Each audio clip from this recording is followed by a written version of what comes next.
Quantum architecture क्या होता है और वो ट्रेडिशनल आर्किटेक्चरिंग से कैसे अलग है? Quantum architecture is relationship of vital energy with built form. तो ये ऑरा साइंस एक स्पेस के अंदर कैसे काम करता है? Aura is related with a person. उस पर्सन के लाइफ स्टाइल के हिसाब से जब बिल्डिंग डिजाइन की जाती है तो वो क्वांटम आर्किटेक्चर बन जाता है। तो इसका वास्तु के साथ भी कोई कनेक्शन होता है? 100% वास्तु क्वांटम आर्किटेक्चर का एक बेस लेवल है। नमस्ते and welcome to another episode of design beyond walls. आज हम एक ऐसे विजनरी इंसान के साथ बात करने जा रहे हैं जो सिर्फ आर्किटेक्ट नहीं बल्कि ऑथर एंड वेलनेस विजनरी भी है। जी हाँ, हम बात कर रहे हैं आर्किटेक्ट अमित खंडेलवाल जी की, जो सिर्फ बिल्डिंग नहीं एनर्जी ड्रिवन स्पेसेस भी बनाते हैं। वो सिर्फ आर्किटेक्ट नहीं बल्कि क्वांटम आर्किटेक्ट भी है। उन्होंने बुक्स भी लिखी हुई है, creativity God's gift for excellence. उनका काम और उनका विजन और उनका अप्रोच सब कुछ ये बताता है कि डिजाइन सिर्फ दिखाने के लिए नहीं, जीने के लिए होता है। चलिए हम स्वागत करते हैं अमित खंडेलवाल जी का। नमस्ते सभी को।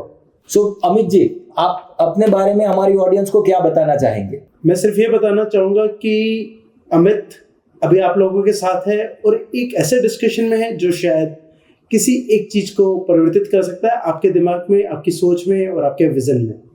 Thank you Amit ji. हम पूरे दिल से आपका वेलकम करते हैं हमारे ये शो के ऊपर। Thank you for being here. So Amit ji, आप हमें बताएंगे कि आपका करियर काफी डाइवर्स रहा है। आर्किटेक्ट्स, वेलनेस और बुक्स, ये सारी चीजें, ये आपका जर्नी कैसे स्टार्ट हुआ? For me Vishal ji, I am really grateful for this particular platform. और मुझे ऐसा लगता है कि ये डाइवर्स नहीं रहा बल्कि इंटीग्रेशन रहा है। हमारी जो लाइफ है वो पूरी तरह से अपनी स्किल्स का बेस्ट यूटिलाइजेशन है। म्यूजिक जब बनता है तो उसमें सारे गामा पाधानीसा होता है जी। कोई भी चीज जब कंप्लीट होती है तो उसके बहुत सारे कंपोनेंट्स होते हैं, उनको साथ में मिलकर एक कंप्लीट रचना होती है जी। उसी तरह से बीइंग ए ह्यूमन बीइंग अपने बहुत सारी मल्टीपल क्वालिटीज होती है। हमें अपनी क्वालिटीज को जानना होता है, उनके साथ एक कॉम्बिनेशन करना होता है। तो मुझे महसूस हुआ कि being a creative person we can design the buildings. और बिल्डिंग में एक व्यक्ति रहता है, जब तक उसकी वाइटल एनर्जी बिल्डिंग से नहीं जुड़ेगी तो शायद कुछ बेहतर नहीं हो पाएगा। बिल्कुल, इसलिए हम वेलनेस में आए। साथ ही साथ हम लोग टेक्नोलॉजी के साथ इस चीज को बेटर बनाना चाहते हैं। आई ऑलवेज विश कि integration in life should always be done. Okay, so जो हम जनरली एज अ आउटसाइडर देखते हैं कि ये तीन अलग अलग चीजें हैं, ये हमारे लिए तीन अलग अलग चीजें, लेकिन आपके लिए तो ये सारी चीजें इंटरकनेक्टेड है। सो आपने जैसे बिल्कुल सही बताया, ये एक इंटीग्रेशन है, डाइवर्सिफिकेशन नहीं है। एग्जैक्टली। सो आप मुझे ये बताएंगे कि एक वेलनेस का और जो स्पेस है उसका एक दूसरे के साथ किस तरीके से कनेक्शन बैठता है? देखिए, अपन बात करते हैं वेलनेस में, एक बहुत बेसिक एग्जांपल देते हैं उनमें। जैसे फॉर एग्जांपल विटामिन डी है, हमें विटामिन डी की रिक्वायरमेंट होती है। पर मान लीजिए एक बिल्डिंग बनाई जिसमें ना विंडोज ही नहीं दी गई है, तो प्रॉब्लम आएगी नहीं आएगी? ऑब्वियसली आएगी। अगर घुटने में दर्द होता है बहुत सारे लोगों के, पर एक स्टेयरकेस बनाई गई है जिसके राइजर 7 से 8 इंच है, तो प्रॉब्लम आएगी। तो हमें ये चीज समझनी होगी कि एक ह्यूमन बीइंग है जो एक पर्टिकुलर जगह को यूज करते हैं। किचन में लेडीज काम करती है, क्या आपने डायमेंशंस ले रखी है? क्या वहाँ पे काम करने वाले ऑनर्स की हाइट है? हम उसको कैसे आपस में कनेक्ट कर रहे हैं? वो जब बेटर तरीके से होगा तो लाइफ में वेलनेस भी आएगी और आप एक अच्छी बिल्डिंग में भी रह पाएंगे। ओके, सो आप इतना डिटेलिंग में जाते हैं कि जो होम ओनर्स है उनके हाइट्स वगैरह, उनके हैबिट्स वगैरह भी आप आइडेंटिफाइड करते हैं और फिर वो स्पेस को डिजाइन करते हैं। हम इससे भी ज़्यादा डिटेलिंग इसमें जाते हैं। We try to work out a lot of things, क्योंकि हमारी जो फिलॉसफी है, जिस तरह से हम लोग काम करते हैं, उसमें वो बहुत सारे मेथड्स यूज करते हैं सो दैट हम किसी व्यक्ति को वो चीज़ दे पाएं जो उसकी लाइफ में एक बेटर यूज केस को डिलीवर कर सके।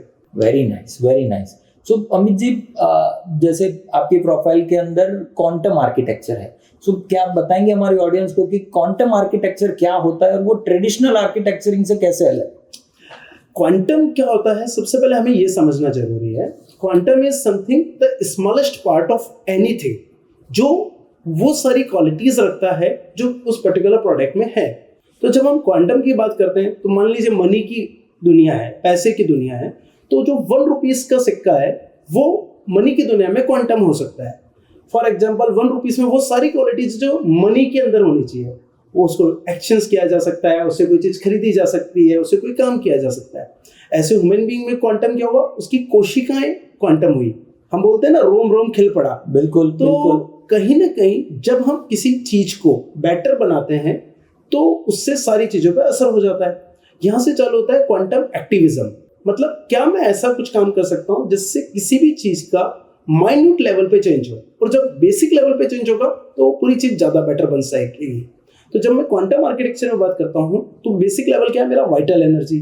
तो हम लोगों का के लिए quantum architecture is relationship of vital energy with built form, कि हम ऐसी बिल्डिंग कैसे डिजाइन करें जिससे कि एक व्यक्ति जो चीजें अचीव करना चाहता है, जैसे कॉन्फिडेंस, क्रिएटिविटी, पोटेंशियल, पॉजिटिविटी, ये सारी चीजें एक बेटर तरीके से डिजाइन की गई बिल्डिंग में पॉसिबल हो। तो quantum architecture is something the idea to generate a particular vibe in particular building. इसका कोई आप लाइव एग्जांपल बता सकते हैं, कोई ऐसा एग्जांपल कि जो बहुत एक लेमन पर्सन भी हो तो उनको समझने भी चैलेंज ना हो, ऐसा कोई एग्जांपल क्वांटम आर्किटेक्चर का? बहुत आसानी से हम इसको समझ सकते हैं। मान लीजिए आप मोबाइल शॉप पर गए, आपने वहां पर कुछ हैंडसेट्स देखे, अचानक आपको एक हैंडसेट पसंद आया। बिल्कुल। आपने उस हैंडसेट को उठाया, देखा, आपने साथ वाले से कह रहे वाह दिस इज रियली नाइस, मुझे तो ये हैंडसेट बहुत अच्छा लग रहा है। बिल्कुल। ये बात करते ही आपने उस हैंडसेट को रखा और आप देखने लगे आसपास, उतने में एक दूसरा पर्सन वहां आया, वो शॉप में एंटर करा और उसने आते ही वही पर्टिकुलर हैंडसेट हाथ में उठा लिया जो आपने अभी भी रखा है। अच्छा। जैसे ही वो उठाता है आप देखेंगे आपके अंदर वाइब्रेशनल चेंज होता है, आपको कुछ ना कुछ महसूस होता है। ऐसा क्यों हुआ? क्योंकि उस हैंडसेट से जो अभी तक आपका नहीं है तो भी आपकी वाइटल एनर्जी और उसका कनेक्शन हो गया है। तो आप सोचिए, जिस बिल्डिंग में आप 60 से 65% टाइम गुजारते हैं, जिस ऑफिस में आप इतने परसेंट टाइम पे रहते हैं, उसका और आपका कितना बड़ा रिलेशन होगा। तो अगर हम वाइटल एनर्जी और बिल्ट फॉर्म की रिलेशनशिप को समझ जाएं और उसको बेटर तरीके से यूज करें तो हमारी लाइफ में ट्रांसफॉर्मेशन आ सकता है। सो काइंड ऑफ ये एक ऑरा ही हुआ जो हम बात कर रहे हैं, उस स्पेस के साथ या उस प्रोडक्ट के साथ जो हमारा ऑरा मैच होता है। तो ये ऑरा साइंस एक स्पेस के अंदर कैसे काम करता है? देखिए, aura is related with a person. एक पर्सन का जो एनर्जी लेवल है उसको हम ऑरा साइंस से समझते हैं कि आपके अलग अलग चक्रास का क्या ऑरा है, आप पे क्या इम्पैक्ट आ रहा है। Quantum architecture is relationship of this aura with built form. तो बिल्ट फॉर्म तो हो गई आर्किटेक्चर, ऑरा हो गया एक तरह से क्वांटम। जब मैं ऑरा साइंस के अंदर यानी कि बिल्ट फॉर्म को इसके साथ सही तरीके से कनेक्ट करता हूँ, यानी कि through lights, through proper colour, through proper texture, through proper orientation, through proper openings, उस पर्सन के लाइफ स्टाइल के हिसाब से जब बिल्डिंग डिजाइन की जाती है तो वो क्वांटम आर्किटेक्चर बन जाता है। ओके। इसका वास्तु के साथ भी कोई कनेक्शन होता है? 100% वास्तु क्वांटम आर्किटेक्चर का एक बेस लेवल है। फॉर एग्जाम्पल, अगर हम किसी भी पर्सन से बात करें तो उसके लिए जो किचन है वो साउथ ईस्ट में होना चाहिए, एच पर वास्तु, या उसके लिए मास्टर बेडरूम साउथ वेस्ट पे होना चाहिए, एच पर वास्तु। पर क्वांटम आर्किटेक्चर वास्तु का एक एक्सटेंशन है जहां हम लोग बात करते हैं एक पर्सन की पर्टिकुलर एनर्जी की और वो किस तरह की वाइब्रेशन अपनी लाइफ में लेकर आना चाहता है। फॉर एग्जाम्पल, मान लीजिए विशाल जी, मैं आपके लिए आपका ऑफिस डिजाइन करता हूँ। ओके। आपके लिए मैं आपके कैबिन की बात करता हूँ तो आप कैबिन में चाहेंगे कि आप पॉजिटिव डिसीजन ले पाए, आप अथॉरिटिकल डिसीजन ले पाए। बिल्कुल। तो हमें वहां पे वो वाइब्रेशन डिजाइन करनी है, तो हम उसको उस तरीके से डिजाइन करेंगे जिससे वो क्वालिटी आप वहां अचीव कर पाए। और वहीं आपकी टीम बैठी हुई है और वहाँ टीम को काम करना है, तो हमें वहाँ पे एक क्रिएटिविटी की वाइब्रेशन क्रिएट करनी है, टीम टुगेदरनेस की वाइब्रेशन क्रिएट करनी है, हार्ड वर्किंग की वाइब्रेशन क्रिएट करनी है। तो हम वो कलर, वो टेक्सचर, वो लाइट, वो सिंबल्स, वो प्रोडक्ट्स यूज करेंगे जो ये वाइब्रेशन को वहां पर लेकर आने में हेल्प करे। तो in this way we will design the space जो आपको बेटर तरीके से वो वाइब्रेशन पहुंचा सके। तो इसके लिए क्या क्या चीजें होती है जो एक एज अ बीइंग आर्किटेक्ट आप ध्यान रखते हैं, या फिर वो चीजों का वहां पर होने से ये चीजें पॉसिबिलिटीज होती है? देखिए, आपने बहुत अच्छा सवाल पूछा। हम लोग अपनी पूरी लाइफ में जो भी काम कर रहे हैं उसमें हमारे 5 सेंसेस इन्वॉल्व हैं। Right. और ये 5 सेंसेस हमें हेल्प करते हैं हमारे 6 सेंस को डेवलप होने में। Okay. तो मैं अगर बात करता हूँ कि मैं किस किस चीज को टच कर रहा हूँ, जैसे मैंने इसको टच किया, कप को टच किया, इसको टच किया, तो उसका एक अलग इम्पैक्ट है। मैं क्या स्मेल, मुझे क्या चीज महसूस हो रही है, क्या चीज मैं महसूस कर सकता हूँ, क्या स्मेल किसी जगह आ रही है, क्या मैं सुन रहा हूँ। साउंड कभी भी जीरो नहीं होता। Sound is proportional to 1/d। मतलब साउंड कम होता जाएगा बट जीरो कभी भी नहीं होगा। इसका मतलब ये हुआ, आज से 10 साल पहले भी कहीं कुछ अगर बोला गया है तो वो उस स्पेस में है। साइंस अभी तक यहाँ नहीं पहुंची है कि उस 10 साल पहले बोली गई बात को निकाल सके। तो साउंड तो एग्जिस्ट हमेशा कर ही रहा है। उसी तरह से मैं जो कुछ भी देख रहा हूँ मैं जो सिंबल्स देख रहा हूँ, मैं जो चीज़ देख रहा हूँ, उसका भी मुझ पे असर होता है। इसलिए तो आप लोगों ने एक बेसिक बात सुनी होगी कि पुराने टाइम में लोग अच्छी इमेजेस चारों ओर लगाते थे, जिससे कि उस तरह का आपका सबकॉन्शियस माइंड डेवलप हो। तो हम पूरे 5 सेंसेस के बारे में डिस्कस करते हैं, वो क्या क्या चीज़ें वहाँ पे ओरिएंट करेगी, और हम हमारे क्लाइंट के बारे में इंटरनल मीटिंग में बहुत सारी चीज़ें डिस्कस करते हैं। कई बार ये बातें हम क्लाइंट से भी नहीं शेयर करते। हमारे इंटरनल वर्किंग के हिसाब से हम समझते हैं कि हमारे क्लाइंट को सक्सेस कैसे मिल सकती है, हम ऐसा चीज़ कैसे डिजाइन कर सकते हैं जिससे वो ग्रो कर सके, और फिर क्वांटम आर्किटेक्चर के प्रिंसिपल्स को यूज करते हुए हम बिल्डिंग डिजाइन करते हैं। Very nice, very nice. So आपने इतने सारे प्रोजेक्ट्स किए हुए हैं, इतने सारे लोगों के स्पेसेस डिजाइन किए हुए हैं, तो आपका पर्टिकुलर फिलोसॉफी या वर्किंग स्टाइल कैसे होता है? कोई क्लाइंट अगर आपके पास आता है तो किस पैटर्न में आपकी उनके साथ पूरा एक प्रोजेक्ट स्टार्टिंग से लेके कंप्लीशन तक की प्रोसेस क्या होती है? Thank you Vishal ji for asking this question. For me my design philosophy is also quantum. Q stands for questions. सबसे पहले हम लोग ये समझते हैं कि क्या क्या सवाल उस क्लाइंट के हो सकते हैं जो हमें उससे पूछने चाहिए, क्यों वो बिल्डिंग बनाना चाहते हैं, क्या उस बिल्डिंग में वो करना चाहते हैं। सेकंड इज यूजर, उस पर्टिकुलर बिल्डिंग को कौन कौन से लोग यूज करेंगे, कितने गेस्ट उनके यहाँ आएंगे, कौन कौन से फैमिली मेंबर्स उसको यूज करेंगे, अगर ऑफिस बना रहे हैं तो कौन कौन से लोग आएंगे, अगर इंस्टीट्यूट बना रहे हैं तो वहाँ कौन कौन लोग आएंगे। This is very important. फिर ए फॉर एस्थेटिक्स, हम जो बिल्डिंग बना रहे हैं वो कैसी फाइनली दिखाई देगी, ये हमारे लिए एक बहुत इंपॉर्टेंट चीज होती है। And N is for neighbourhood, हमें ये देखना होता है कि हमारी साइट के आसपास क्या है, साइट की स्टडीज क्या कहती है। एंड देन आता है टी से मतलब होता है टेक्निकल एस्पेक्ट, हम वहां पर क्या क्या नए फीचर्स यूज कर सकते हैं, क्या हम ऑटोमेशन लेकर आ सकते हैं, हम टेक्नोलॉजी को कैसे यूज कर सकते हैं, हम इलेक्ट्रिकल, प्लम्बिंग, HVAC में क्या नया कर सकते हैं, ये बहुत ज्यादा इंपॉर्टेंट होता है। देन हमारी टीम जो डिस्कस करती है आपस में वो होती है यू, मतलब यूनिकनेस, हम अपने इस प्रोजेक्ट में क्या यूनिक करने वाले हैं। तो जब आर्चमैन कोई प्रोजेक्ट डिजाइन करता है तो हम हर प्रोजेक्ट में कोशिश करते हैं कि इस प्रोजेक्ट में क्या यूनिकनेस हो। बिकॉज मेरा ऐसा मानना है कि इन फ्यूचर कभी ऐसा नहीं होना चाहिए कि कोई आदमी बिल्डिंग देखते ही ये बोल दे कि ये आर्चमैन की डिजाइन की हुई है। ऐसा मैं इसलिए चाहता हूँ क्योंकि बीइंग एन आर्किटेक्ट मुझे लगातार कुछ यूनिक बनाना चाहिए। अगर मेरा एक ट्रेडिशन ही सेट हो गया है तो इसका मतलब कहीं ना कहीं मैंने आर्किटेक्चर को खो दिया है।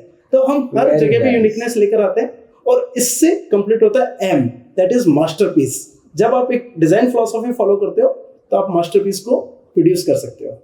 Very nice, very nice. मतलब नॉर्मली हर कोई इंटीरियर डिजाइनर या आर्किटेक्ट ये सोचता है कि दूर से मेरा बिल्डिंग दिखे ना तो मेरा पता लग जाना चाहिए कि ये मैंने बनाया हुआ है। लेकिन आपका पूरा उल्टा कॉन्सेप्ट है कि अगर वो दिख जा रहा है दैट मीन्स मैं मेरे कोर से कहीं हट चुका हूं और मैं कुछ क्रिएटिविटी लेकर नहीं आ पा रहा। मेरी बिल्डिंग हमेशा एक नई लैंग्वेज, उस पर्टिकुलर ट्रेंड, उस समय के मार्केट के हिसाब से बेहतर चीज होनी चाहिए जो मेरे लोगों को या मेरे क्लाइंट को ज्यादा बेटर सर्विसेज दे पाए।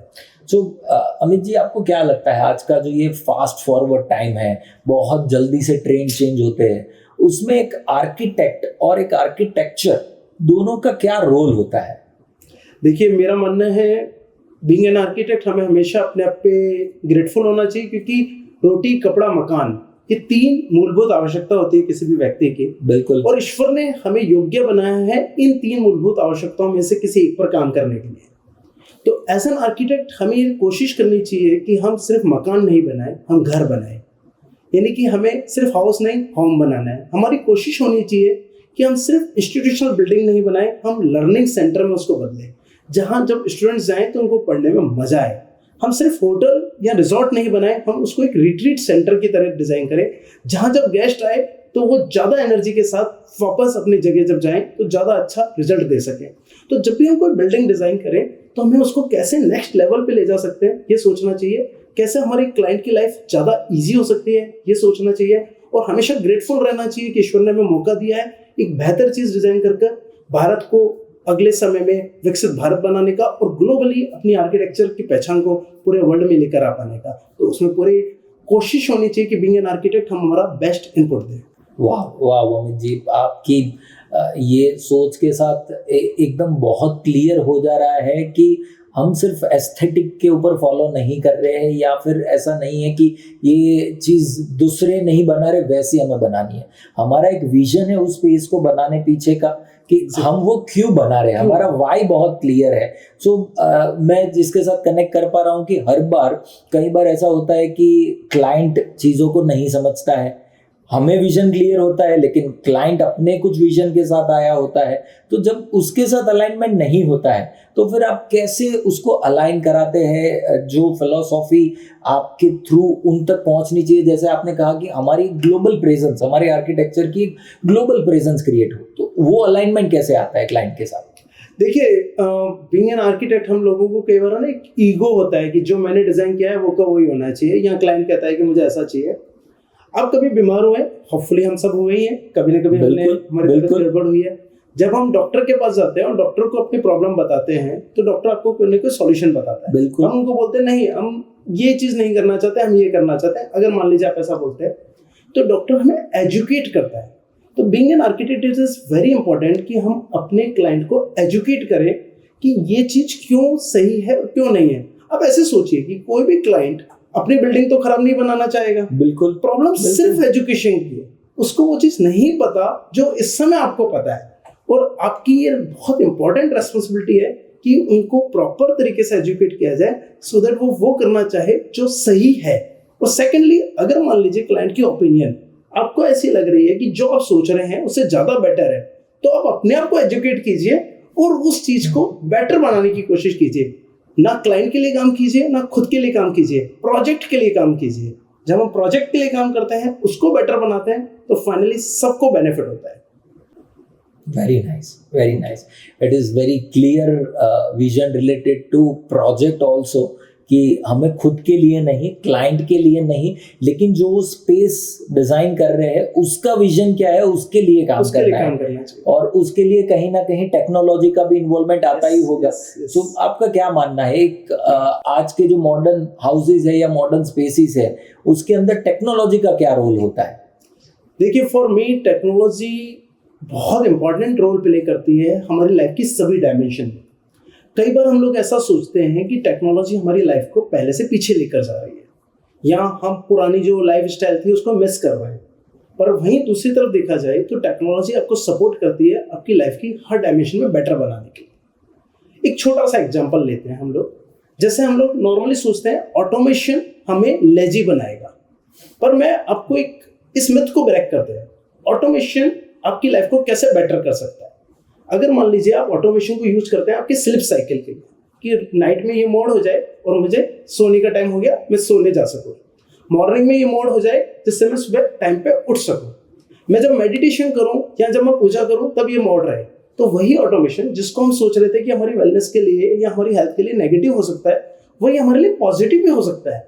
टेक्नोलॉजी इज समथिंग जिसको हम अपनी लाइफ स्टाइल के लिए कितना बेटर तरीके से यूज करना चाहते हैं, ये हम पर डिपेंड करता है। अगर हमें कोई मूड बेस्ड लाइट चाहिए तो हम वो वहां से डेवलप कर सकते हैं।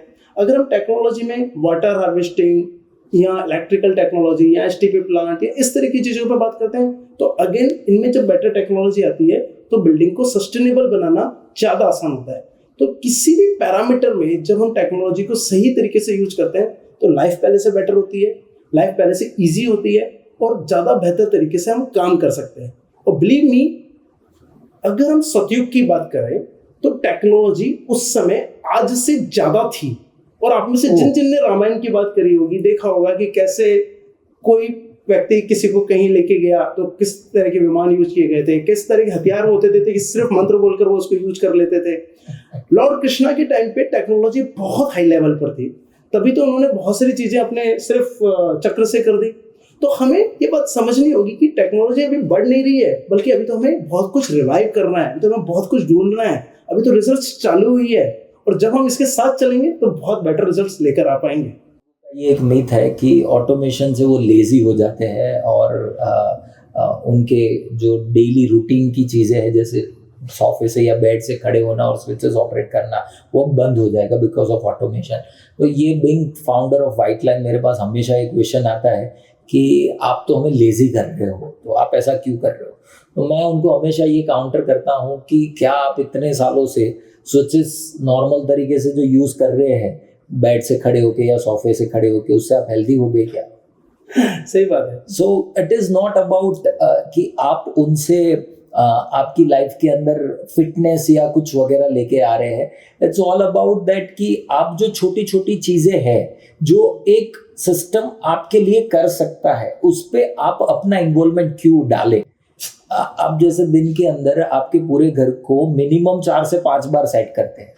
सुबह उठते हैं तब सेट करते हैं, शाम को सोते हैं तब सेट करते हैं, लंच करते हैं तब, डिनर करते हैं तब आप सेट करते हैं। तो ये चीज़ें जब ऑटोमेटिक हो सकती है तो उसमें जो छोटा छोटा छोटा छोटा टाइम बचाया हुआ है, कहीं 10 सेकंड बचाया है, कहीं 1 मिनट बचाया है, why not gather this all time और उसको एक सही जगह पर इन्वेस्ट किया जाए जो एक्चुअल मैटर करता है। एग्जैक्टली। सो ये हमेशा ही ये रहा है कि लोगों का कुछ ऐसे मिथ्स बने होते हैं जिनकी वजह से वो टेक्नोलॉजी को थोड़ा एक्सेप्ट करने के लिए हेजिटेट करते हैं। So, चलिए, but I always love to use the technology. मेरे हिसाब से technology, automation, anything is to create the better environment to do anything, और हमें कैसे यूज करना है that is up to us. Right, if we will use it properly, हमेशा help करेगा आपकी हर डायमेंशन में। राइट। तो अमित जी, आप हमें बताएंगे कि आप किस तरीके के प्रोजेक्ट्स करते हैं? Frankly for an architect every project is really very important, पर फिर भी हम लोग अगर स्पेशलाइजेशन की बात करें तो we are into high end residences, we are into resorts project, we are into religious project. तो 3 R's हमारे सबसे ज्यादा इंपॉर्टेंट है। One is residence, one is resort and one is religious. Very nice. So ये हमारा are हो गया। सो दीस 3 are for us.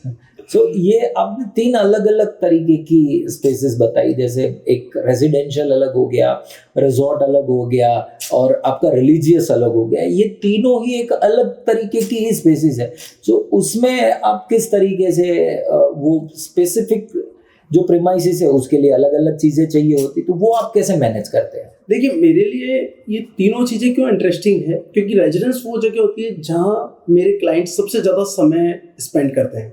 तो हम जब भी रेजिडेंस डिजाइन करते हैं तो हम बहुत सारे पैरामीटर्स हैं जिनको फॉलो करते हैं जिससे एक रेजिडेंस वैसा बन सके जैसा उनको चाहिए। और मेरे लिए कोई भी प्रोजेक्ट स्मॉल या बिग नहीं है। We are doing very small residence also and very very big residences also. तो हम लोग हर प्रोजेक्ट को एक महत्व देते हैं, उसको एक इंपॉर्टेंस देते हैं, उसको उसी तरह से डिजाइन करते हैं।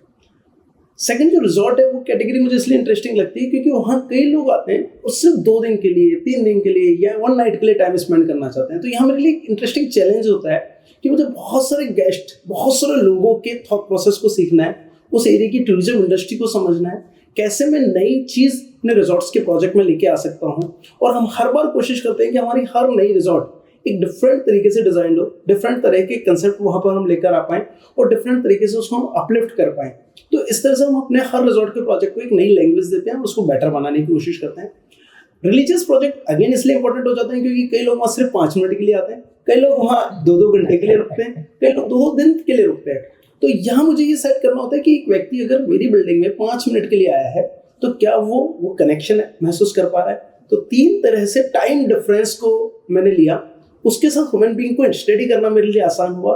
उन तीनों चीज़ों को कनेक्ट करके कैसे हम बेटर तरीके से रिजल्ट दे सकते हैं, इसलिए मुझे तीनों आर बहुत अच्छे लगते हैं और मैं इन पर काम करता हूँ। Very nice, very nice. मतलब जैसे जैसे हम लोग आपको जानते जा रहे हैं उतना हमें भी बहुत ज़्यादा क्लैरिटी मिलती जा रही है। अदरवाइज क्या होता है, एज अ आउटसाइडर हमें कभी भी इतना क्लैरिटी नहीं होता है कि एक डिज़ाइन को एक स्पेस के अंदर डालना भी एक बहुत इंपॉर्टेंट चीज़ होता है। एज अ आउटसाइडर हमेशा लोग ये सोचते हैं यार एक इंटीरियर डिजाइनर क्या करता है, फ्लोरिंग ही डालता है, वॉल के ऊपर वो ड्राइंग स्केचेस डाल देते हैं, जितने मटेरियल मार्केट के अंदर अवेलेबल है उसमें से सिलेक्शन करके बोल देते हैं ये कर लो। लेकिन it is not like that. It is not like that. उसके पीछे भी बहुत सारे साइंस है, बहुत सारी क्रिटिकल थिंकिंग है और मल्टीपल कैटेगरीज के लोग हैं जिनको लेकर वो स्पेसेस डिजाइन होती है। जैसे आपने बताया रिलीजियस के अंदर 5 मिनट के लिए भी एक इंसान आ रहा है, 2 घंटे के लिए भी एक इंसान आ रहा है और 2 दिन के लिए भी आ रहा है। तो तीनों अलग अलग कैटेगरी के इंसान के लिए वो स्पेस को बनाना, मल्टीपल चीजें उसके अंदर रखना, इट्स रियली रियली कमांडेबल। सो अमित जी, हमारे जो आज के उभरते सितारे हैं, जो यंग इंटीरियर डिजाइनर्स है, जो स्टूडेंट्स है, जो पढ़ रहे हैं या कहीं पे जो कोई अपना प्रोफेशन स्टार्ट कर चुके हैं, उनके लिए आप क्या एडवाइस सजेस्ट करेंगे? To my all young architects and designer, मैं सबसे पहले आपको ये कहूँगा कि मैनी कॉन्ग्रेचुलेशन टू यू, क्योंकि आप उस कंट्री के साथ जुड़े हुए हैं जो इस समय वर्ल्ड की सबसे तेज बनती हुई डेवलपिंग कंट्री है। पर एक दो बातें हमें हमेशा ध्यान रखनी है, हमें बहुत सारे सॉफ्टवेयर सीखने हैं, बहुत सारे AI सीखनी है, पर जब हम बाहर के सॉफ्टवेयर सीखें तो अंदर का सॉफ्टवेयर जरूर डेवलप होना चाहिए, क्योंकि आप किसी भी टेक्निक को यूज कर पाएंगे अपने ब्रेन और हार्ट से। उसके बीच में कितना कोहेरेंस है, आप कितनी अच्छी इमेजिनेशन पे काम कर सकते हैं, कितना क्रिएटिवली सोच सकते हैं, कितना ब्यूटीफुली किसी प्रोजेक्ट को डिजाइन कर सकते हैं, उसके लिए आपका ब्रेन और हार्ट बहुत अच्छे से डेवलप होना चाहिए। तो अच्छी स्लीप लीजिए, अच्छे तरीके से सोचिए, अपनी लाइफ रूटीन को बेटर तरीके से मेंटेन कीजिए, अपना कोहेरेंस लेवल को इंप्रूव करने की कोशिश कीजिए, इमेजिनेशन पे फोकस कीजिए। सॉफ्टवेयर पे, कंप्यूटर पे डिजाइन करने से पहले दिमाग में सोचिए कि मेरा घर, मेरी बिल्डिंग कैसी बननी चाहिए, then start using software, then start using technology, तो आप ज़्यादा बेटर तरीके से रिजल्ट्स दे पाएंगे। Very nice. और डेफिनेटली इससे हमारे जो यंग उभरते सितारे हैं उनको हेल्प मिलेगी और काफ़ी सारी क्लैरिटी मिलेगी कि आने वाले उनका जो करियर है, हमारे लिए हमेशा करियर 20 इयर्स, 30 इयर्स, 40 इयर्स इस टाइमलाइन के अंदर रहा है। सो उसके अंदर ये सारी चीज़ें डेफिनेटली उनको एक अच्छे से हेल्प करेगी और वो स्टेबिलिटी ऑफ थॉट्स डेवलप कर पाएंगे। अदरवाइज जैसे सिचुएशन चेंज होती है वैसे वो डिसिप्लिन, वैसे वो सारी चीज़ें हटना शुरू हो जाती है। लेकिन आज से हमारी ऑडियंस को बहुत सारा क्लैरिटी मिलेगा। सो अमित जी, आप बताएंगे ये डिज़ाइन बियॉन्ड वॉल जो हमारा प्लेटफॉर्म है वो कैसे हेल्प कर सकता है ओवरऑल जो इंडस्ट्री है, या फिर जो ओवरऑल हमारी ऑडियंस है उसको लेकर ये कैसे हेल्प कर सकता है, या आपके लिए डिज़ाइन बियॉन्ड वॉल्स क्या है? मुझे ना सबसे अच्छा तो इसका नाम ही लगा, बिकॉज डिज़ाइन बियॉन्ड वॉल, तो ये आपको ये बात बताता है कि आपका पैरामीटर जो अब तक हम बिल्डिंग को या किसी भी स्पेस को एक केवल ब्रिक वर्क से बनी हुई दीवारों के अंदर सोच रहे थे, लाइफ उससे कहीं बियॉन्ड है।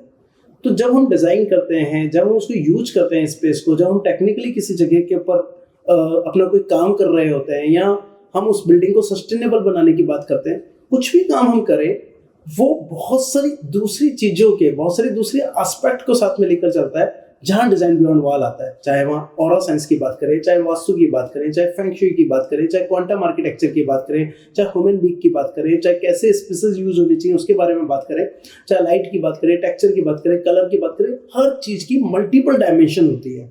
और जब हम डिज़ाइन बियॉन्ड वॉल वर्ड सुनते हैं तो इसके सुनने से ही हमें ऐसा लगता है कि कुछ नेक्स्ट होगा। तो जब हम किसी चीज़ में ऐसा महसूस करने लगते हैं कि कुछ नेक्स्ट होगा, तो ये हमें हमेशा हेल्प करता है। और मैं आपको हमेशा कहूँगा कि आप लगातार इस तरह की चीज़ों को करते रहिए। ये चीज़ें, इस तरह की चीज़ों को लोगों को कनेक्ट करने में हेल्प करेगी। और कोई भी जगह की ग्रोथ इसी बात पे डिपेंड करती है कि हम लगातार अपने आप को कितना बेटर बना रहे हैं, क्योंकि हमारी लाइफ का, हमारे प्रोडक्ट का, हमारी बिल्डिंग का जो एक महत्वपूर्ण चीज़ होती है वो है हम अपना नया वर्जन कैसे ला पा रहे हैं। आज जहाँ मैं हूँ उस 2.0 को मैं 3.0 कैसे करूँ, 3.0 को मैं 4.0 कैसे करूँ। और डिज़ाइन बियॉन्ड वॉल एक आर्किटेक्ट को, एक क्लाइंट को, एक स्टूडेंट को, एक यूज़र को, एक मटेरियल सप्लायर को, एक रियल एस्टेट बिल्डर को, सभी को एक चांस दे रहा है अपनी लाइफ में पहले से ज़्यादा बेटर बन पाने का, पहले से ज़्यादा बेटर वर्जन को ढूंढ पाने का, पहले से ज़्यादा बेटर तरीके से अपनी चीज़ों को यूज कर पाने का। Very nice, thank you so much Amit ji, आपके ये अगेन क्लैरिटी वाली चीज़ के लिए जो हमारे यूजर्स को और ज़्यादा हेल्प करेगा। जैसे अमित जी, हमें पता लगा कि आप कमलेश जी पटेल के डिसाइपल हैं। सो हार्टफुलनेस का आपकी लाइफ में क्या इम्पैक्ट है? मेरी नज़र में, मेरी लाइफ में जिस चीज़ का सबसे बड़ा योगदान है वो हार्टफुलनेस है। हार्टफुलनेस में मैंने सीखा हाउ टू डू मेडिटेशन। आप अपनी लाइफ में जो हर दिन की स्ट्रेस होती है, प्रेशर होता है, उसको कैसे रिमूव कर सकते हैं, इसके लिए हम हार्टफुलनेस में क्लीनिंग करते हैं। कैसे आप अपनी लाइफ में ज़्यादा बेटर परफॉर्म कर सकते हैं, इसमें हार्टफुलनेस आपकी बहुत हेल्प करता है। मैं शुक्रगुजार हूँ हमारे हार्टफुलनेस के गाइड श्री कमलेश जी पटेल का, जिनकी गाइडेंस में मैंने इस सारी चीज़ों को सीखा और इन चीज़ों को हम लोगों तक पहुँचा पा रहे हैं। और हार्टफुलनेस इज समथिंग जो आपके ब्रेन और हार्ट को कोहेरेंस में लेकर आता है और आपकी लाइफ में क्रिएटिविटी को एनहांस करता है।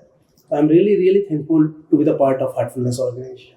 तो आप हमारी ऑडियंस को बताना चाहेंगे कि ये सारी चीज़ें उनकी लाइफ में कैसे बेटरमेंट लेके आ सकती है, और क्या ऐसी 2-3 चीज़ें हैं जो उनको आज स्टार्ट कर देनी चाहिए? देखिए, मैं सबसे पहला पॉइंट आप सबको ये कहूँगा कि एक निर्णय लीजिए। सबसे पहली चीज़ होती है डिसीजन टू ट्रांसफॉर्म, ना कि चेंज। सिर्फ जो आज आप हैं उसमें कुछ इम्प्रूवमेंट होता है, और ट्रांसफॉर्मेशन पूरी तरह से नया वर्जन बनाना होता है। तो पहला इमीडिएट एक्शन होना चाहिए इस ऑडियो को सुनते हुए या इसको देखते हुए ही कि आप अपनी लाइफ में डिसीजन ले रहे हैं अपने आप को ट्रांसफॉर्म करने का। सेकेंड स्टेप होनी चाहिए जहां आप पहुंचना चाहते हैं उस चीज के लिए अगले 3 साल बाद आप जहां होंगे उस राइटअप को लिख लेने का कि आप यहाँ पहुंचना चाहते हैं।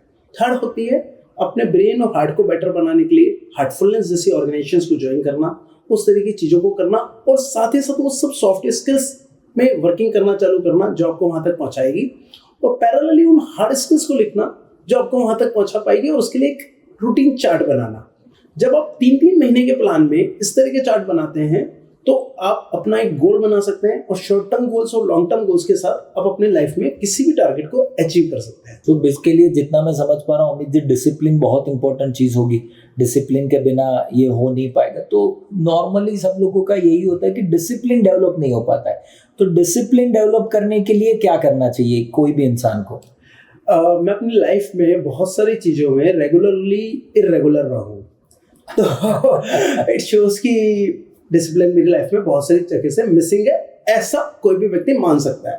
तो सबसे पहला तो हमें ये मानना चाहिए कि डिसिप्लिन, रेगुलरिटी, ये सब चीज़ें बहुत इंपॉर्टेंट है, पर इससे ज़्यादा इंपॉर्टेंट है हम कहाँ पहुँचना चाहते हैं, और जहाँ भी आप पहुँचना चाहते हैं उसके लिए हर मोमेंट पे ready to adept new things, ready to change yourself and ready to keep deciding. क्योंकि किसी भी चीज़ के लिए आपको विल पावर की जरूरत नहीं पड़ती जब हमारा उस चीज़ में इंटरेस्ट होता है। आज तक आप लोगों ने अगर आइसक्रीम खाने की इच्छा तो उसके लिए विल पावर का यूज किया गया? नहीं किया। क्यों नहीं किया? क्योंकि आपको आइसक्रीम खाने में मजा आता है, या आपको कोई गेम खेलना है तो आपको विल पावर का यूज नहीं करना पड़ता। हमें विल पावर कहाँ यूज करनी पड़ती है? जिस चीज़ में हमें मजा नहीं आ रहा। तो इनफैक्ट हमें डिसिप्लिन की कोशिश नहीं करनी, हम जो काम कर रहे हैं उसको खुश होकर करने की जरूरत करनी है। जैसे ही हम ऐसा करेंगे बाकी सारी चीज़ें अपने आप सॉल्व हो जाएगी। That was very clear idea about that कि हमें विल पावर कहाँ यूज़ करनी है और कहाँ जो जैसे बस नेचुरली फ्लो में जा रहा है उसी तरीके से नेचुरली फ्लो में जाना है। सिर्फ गोल डिसाइड करने की ज़रूरत है कि मैं ये टाइम के बाद, जैसे आपने बताया 3 साल के बाद मैं यहाँ पहुँचना चाहता हूँ, और वो भी हमारे इनर से आए। Very nice. तो अमित जी, अब हम एक रैपिड राउंड के ऊपर चलते हैं जहाँ पर मैं कुछ क्वेश्चंस आपको पूछूंगा और आपको एक वर्ड या एक सेंटेंस में उस चीज़ के बारे में बताना है। जैसे एक वर्ड जो आपको डिफाइन करता है। अमित। अमित मीन्स अनलिमिटेड, और for me Amit is the word which defines me. वाह। एक डिजाइन रूल जो आप हमेशा फॉलो करते हो। Love whatever you do, love your design. Love whatever you do, whatever you do, love your design. वाह। वास्तु एक शब्द में। Flow. Flow, FLOW। Aesthetic important है या एनर्जी इंपॉर्टेंट है? Energy which makes building beautiful. Light और कलर क्या influence करता है? Light which make colour change. Nature या minimalism? Nature which creates everything. एक मिस्टेक जो जनरली क्लाइंट करते हैं। Choosing the wrong vendors. एक स्पेस जो एक हार्ट बीट की तरह साउंड करता है उसको आप क्या कहेंगे? ओम। पहली वो चीज जो आप प्रोजेक्ट कंप्लीट होने के बाद उस प्रोजेक्ट पे करते हैं। Feeling grateful to my client, to God for giving that particular opportunity. अगर एनर्जी कोई कलर के थ्रू रिप्रेजेंट हो सकती है तो वो कौन सा कलर होगा? Golden indigo. Thank you so much Amit ji.